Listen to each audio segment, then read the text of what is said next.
Hello everyone, আমরা সবাই মিলেই দেখো রেডি হয়ে গেছি। 14 দিনের ট্যুরে মা বাবা যাচ্ছিল বৈষ্ণোদেবী দর্শনে। তাই আমি তোজো তোমাদের দাদাভাই আমরা হাওড়া স্টেশনে পৌঁছে দিতে যাচ্ছিলাম। খুব গরম, তাই আমরা একটা গাড়ি নিয়ে নিয়েছি। গাড়িতে করে লাগেজপত্র নিয়ে যেতে সুবিধাই হবে।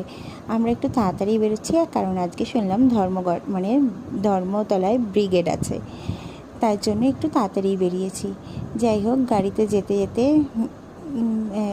গল্প করতে করতেই গেলাম আর পৌঁছে গেলাম হাওড়া ব্রিজে। দেখো, সূর্যি মামা তো ডুবু এখন, তাই লাল লাল আবিরের মতো চারিদিকটা ছড়িয়ে দিয়েছে। গঙ্গার ধারে সূর্যি মামা এত সুন্দর লাগছিল, বেশ ভালো লাগছিল। তারপর হাওড়া ব্রিজটা পেরিয়েই দেখো চলে এলাম হাওড়া স্টেশনের দিকে।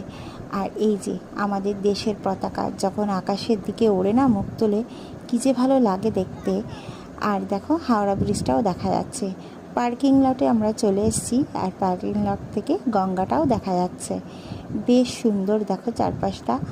আর অনেকক্ষণ আমাদের এখন দাঁড়াতে হবে পার্কিংয়ে, কারণ অনেকটা আগেই আমরা চলে এসেছি। আর দূর থেকে দেখতে পেয়েছ লঞ্চ দেখা যাচ্ছিল।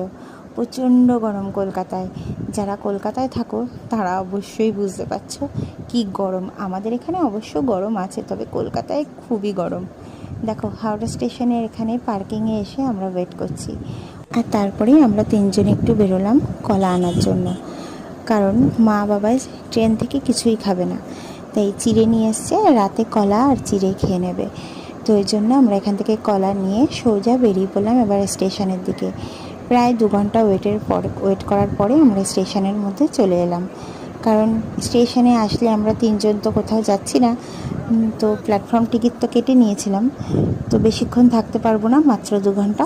তো তাই ওই জন্য আমরা পার্কিং লটেই ওয়েট করছিলাম। তারপরে দেখো ট্রেনও এসে গেছে, আর ট্রেনে উঠে গেছি। সত্যি এই গরম থেকে যখন এসিতে উঠলাম এত ভালো লাগছিল কি বলবো, নামতে ইচ্ছা করছিল না। আমি আর তোজো বসে বেশ আরাম নিচ্ছিলাম। তারপরে মা বাবাকে বিদায় জানালাম। মা বাবা যাচ্ছিল বৈষ্ণোদেবী দর্শনে, খুব ভালোভাবে তাদের যাত্রাটা কাটুক। তো সেই মা বাবাকে বাই বাই বলে আমরা ট্রেন থেকে নেমে পড়লাম। আমি একটু বাইরে এসে বসলাম, কারণ খুব গরম লাগছিলো এসি থেকে বেরিয়ে। আর এই দেখো ট্রেনটাও ছেড়ে দিয়েছে। তো মা বাবাকে টাটা দিয়ে মা বাবার ট্রেনটাও বেরিয়ে পড়লো।